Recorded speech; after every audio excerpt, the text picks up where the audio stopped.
ऐसा कौन सा तरीका हो सकता है जिससे आप एक बार मेहनत करें और सालों साल उसे कमाते रहें, वो भी बिना किसी ऑफिस, बिना किसी बॉस और बिना सुबह 9 से शाम 5 तक की नौकरी के। अगर आप भी ऐसे बिजनेस ढूंढ रहे हैं या फिर अगर आप भी ऐसा कुछ आइडिया ढूंढ रहे हैं तो आज का ये वीडियो आपकी सोच को पूरी तरह बदल सकता है, क्योंकि हम बात कर रहे हैं डिजिटल प्रोडक्ट्स के उस बिजनेस मॉडल की जो आने वाले टाइम में सबसे ज़्यादा डिमांड में रहने वाला है। डिजिटल प्रोडक्ट्स वह होता है जिससे एक बार डिजिटली तैयार किया जाता है और फिर अनगिनत बार बेचा जा सकता है बिना किसी भी फिजिकल इन्वेंट्री के, पैकेजिंग या शिपिंग के। उदाहरण के तौर पर ई बुक्स जो किसी भी टॉपिक पर गहराई से जानकारी देती हैं और इन्हें लोग अपने फ़ोन या टैबलेट पर पढ़ सकते हैं।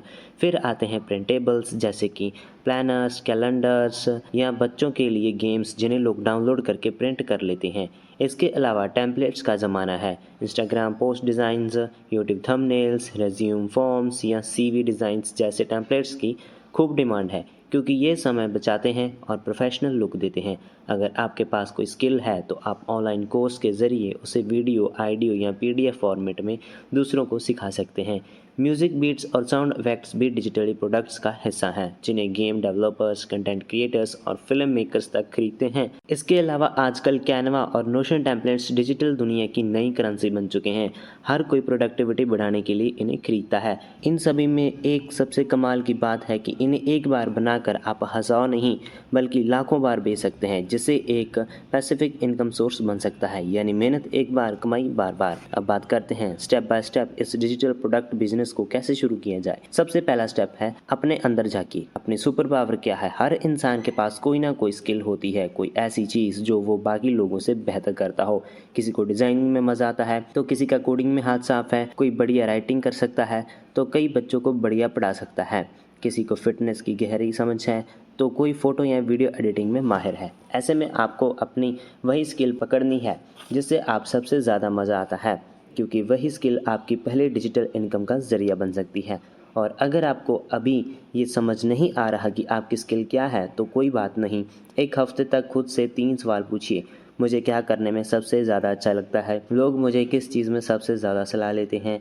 और क्या मेरी ये स्किल किसी इंसान की प्रॉब्लम सॉल्व कर सकती है? जब इन सवालों के जवाब मिलने लगेंगे तो यकीन मानिए आपकी सुपर पावर खुद आपके सामने आ जाएगी। अब बात करते हैं स्टेप 2, मार्केट रिसर्च। जानिए कि लोग क्या खरीद रहे हैं।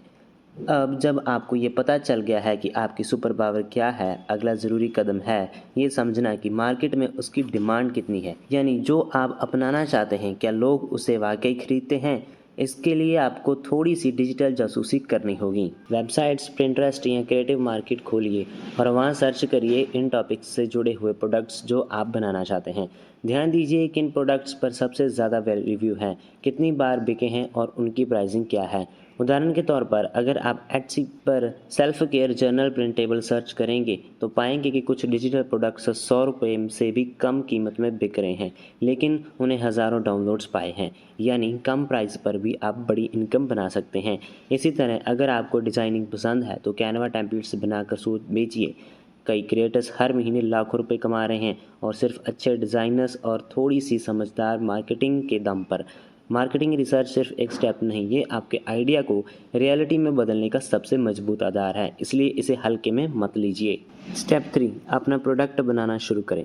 अब बात आती है कि असली एक्शन की, यानी आपका खुद का डिजिटल प्रोडक्ट बनाना। शुरुआत में आपको भारी भरकम सॉफ्टवेयर की ज़रूरत नहीं है। आप कैनवा जैसे फ्री टूल्स की मदद से बहुत ही प्रोफेशनल डिज़ाइंस बना सकते हैं। अगर आप टाइपिंग और राइटिंग में अच्छे हैं तो गूगल डॉक्स या फिर नोशन जैसे सिंपल प्लेटफॉर्म्स पर पर्सनल जर्नल या गाइडेंस तौर पर कर सकते हैं। एक बुनियादी लेकिन सुंदर ई बुक आप 4 से 5 दिन में तैयार कर सकते हैं, जिसमें अच्छी एडिटिंग, ग्राफिक्स और एक्शनेबल टिप्स हों। अगर आप डिज़ाइनिंग के शौकीन हैं तो कैनवा में या एक इंस्टाग्राम या प्रिंटरेस्ट टेम्पलेट पैक बना सकते हैं, जिससे 15 से 20 पोस्ट डिज़ाइन हो सकती हैं और आप इन्हें बंडल करके बेच सकते हैं। वही लाइट रूम प्रीसेट्स बनाना भी आसान है और इसे आप मोबाइल पर भी क्रिएट कर सकते हैं। अगर आपकी फ़ोटोग्राफी या एडिटिंग स्किल अच्छी है तो ये बहुत ही पॉपुलर डिजिटल प्रोडक्ट साबित हो सकता है। कुछ लोग सिर्फ रेज्यूम टेम्पलेट्स, वेडिंग प्लानर्स या मील प्लानर्स बेचकर अच्छी खासी इनकम बना सकते हैं। बात बस इतनी है कि आप शुरुआत करें और हमेशा क्वालिटी को प्रायोरिटी दें, क्योंकि एक अच्छा प्रोडक्ट ही लंबे समय तक बिकता है और वही प्रोडक्ट हमें रिपीट कस्टमर्स दिला सकता है। अब बारी आती है बेचने की। कहाँ बेचें और कौन से प्रोडक्ट्स बेचें। जब आपका डिजिटल प्रोडक्ट तैयार हो जाए तो अब सवाल आता है कि इसे बेचे कहाँ।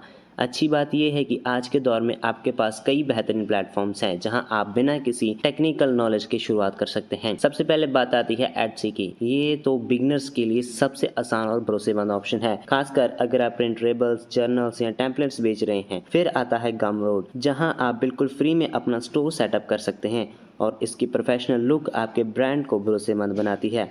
अगर आप थोड़ा प्रो लेवल पर जाना चाहते हैं तो क्रिएटिव मार्केट एक बढ़िया विकल्प है।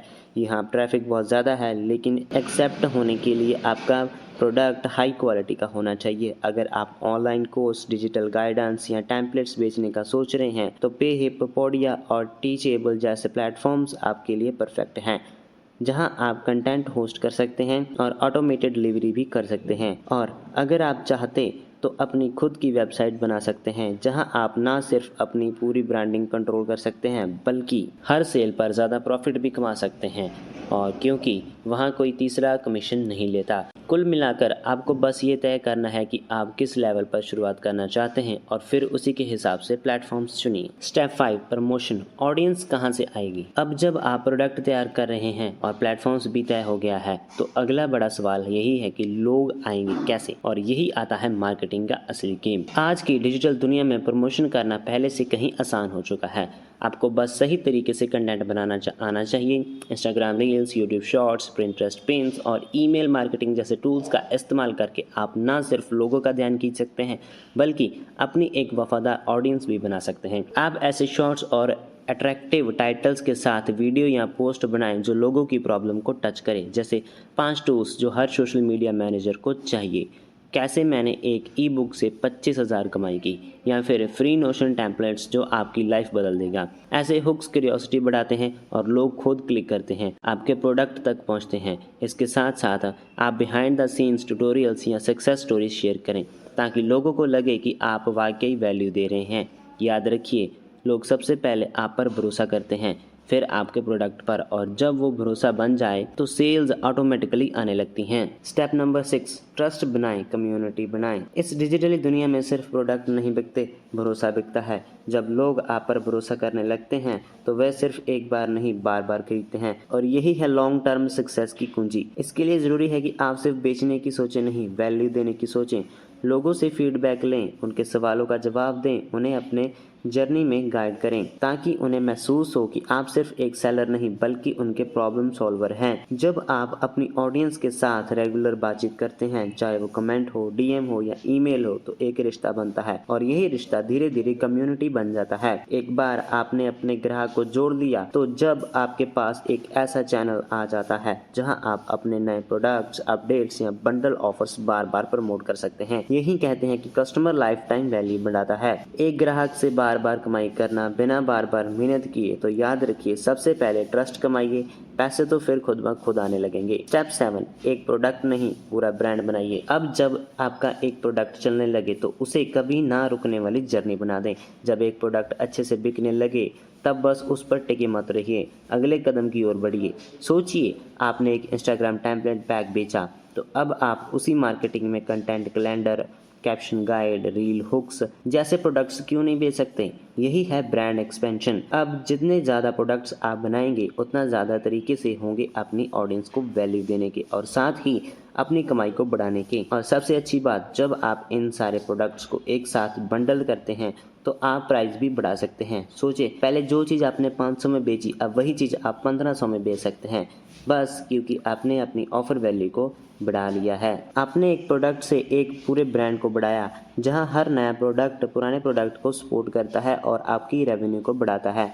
ब्रांड बनाने का मतलब सिर्फ बिक्री बढ़ाना नहीं बल्कि अपने ऑडियंस के लिए एक वन स्टॉप सोल्यूशन बनाना है। अब बात करते हैं माइंडसेट की, क्योंकि यही सबसे बड़ा गेम है। शुरुआत में डर होना स्वाभाविक है, मन में सवाल आएगा, क्या कोई खरीदेगा, क्या मैं बेच पाऊंगा, और यही वो पल होता है जब ज़्यादातर लोग रुक जाते हैं। लेकिन सच्चाई यही है कि जो लोग इस डर को पार करते हैं और आगे बढ़ते हैं वही असल में कमाते हैं। तो अब आखिरी सवाल, क्या आप तैयार हैं? क्या आप अपने टैलेंट को दुनिया के सामने लाकर कमाई करना चाहते हैं? क्या आप चाहते हैं कि लोग आपके बनाए हुए टेम्पलेट्स को यूज़ करें? क्या आप चाहते हैं कि लोग आपके प्रोडक्ट बाय करें और हर दिन उसके बदले पैसे आएँ बिना किसी बॉस के, बिना किसी स्ट्रेस के? अगर हाँ, तो आज ही एक्शन लीजिए। आपने पहले डिजिटल प्रोडक्ट का नाम सोचिए, रिसर्च करिए, डिज़ाइन शुरू कीजिए और उस दुनिया में कदम रखिए जहां आप अपनी मेहनत से खुद की कमाई बना सकते हैं, क्योंकि कमाई अब सिर्फ मेहनत का खेल नहीं है, ये अब समझ का बिजनेस है। अगर आपको ये वीडियो पसंद आया है तो इसे लाइक करें, शेयर ज़रूर करें और ऐसे ही बिजनेस आइडिया के लिए हमारे चैनल को सब्सक्राइब करना ना भूलें। फिर मिलते हैं एक और नई अमेजिंग वीडियो के साथ।